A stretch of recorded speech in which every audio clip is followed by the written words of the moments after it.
Hey South Africans ngathi they are closing in koVusimuzi Kate Matlala no Morgan Maumela kula case yabo yase Thembisa. La Thembisa syndicate 2.3 billion. I-information regulator seyiphane nge-instruction yoba i-Thembisa mayiphane nge-information yonke ethidingwe i-News 24. Andithi News 24 ngabona singathi i-investigative journalist ebezibhizi ngala case leyana. So nje kuthiwa mabaphane nge-information, if not they face the possibility of prosecution.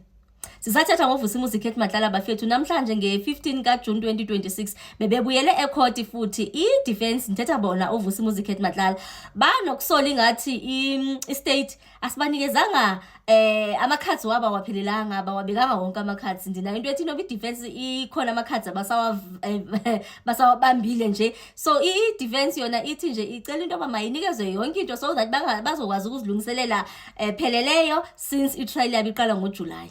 Uba mdlalo nodlalwa pha ayasazi. Bafethu nizakhumbula mosiba last week bokukhona uChief Samuel Mashaba kuMadlanga Commission lo owakwi Gauteng traffic. Hayi bafethu ususpendiwe apha weekendini ngephofu. Ndetba kusayenzona ngeweekend apha into nokwenza neMadlanga Commission. Mosi ugqibele Friday i-testimony yakhe. Hayi ke weekend already bathi xa bemamele yonke lanto bathi ayikho enye indlela bafethu. Kuyanyanzeleka into makasuspendwe so ususpendiwe. So indaba kaPresident Cyril Ramaphosa enokwenza ne-impeachment process mosi bengike ndayithatha into yoba seke balekele ecourt ezama ukublocker i-impeachment process biqhubeke kodaveza nento ethi ngathi uThoko Didiza naye seke ngumuntu ongathi nje aka umnqwazi akavumelani ncam nje nayo though ngeke bathembe nje ncam abantu be-ANC ngoba nje bazi Brazil ngaphindi bese strategy ikubonakala ingathi ATM plus i-EFF hayi nabo bazimisela ukuya court ukuyothi nje asizukuva ngawe president. Esasitulo ngathi uyasibalekele sishisayo kanti sesasitulo zasihlala. So ubiya uzala Nkomoni bafethu hayi asazi sithulile sibukile thina. I don't know bafethu. You know if bengeke ndafumana ifunding bafethu I'm telling you ngemna ndenzi law. Abazali at the time could not afford.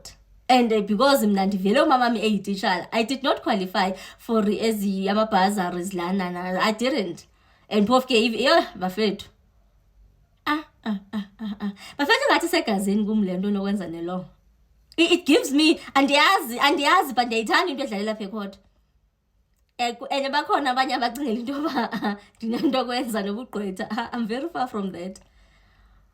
Oyinto endiyifundele bheke Tarashish njoba yona nje lo ibhekene nevu. Hey bafethu ndingalibalanga into yoba amaswidi amnandi correction 6 nawo bomena libalanga ndithi into yoba abanjiwe ndithetha ngoJubJub ke apha bakumele into yoba nayo appeara ecourt so icase yakhe kubonakala ingathi ipostponelwe uWednesday i-17 zikaJune 2026.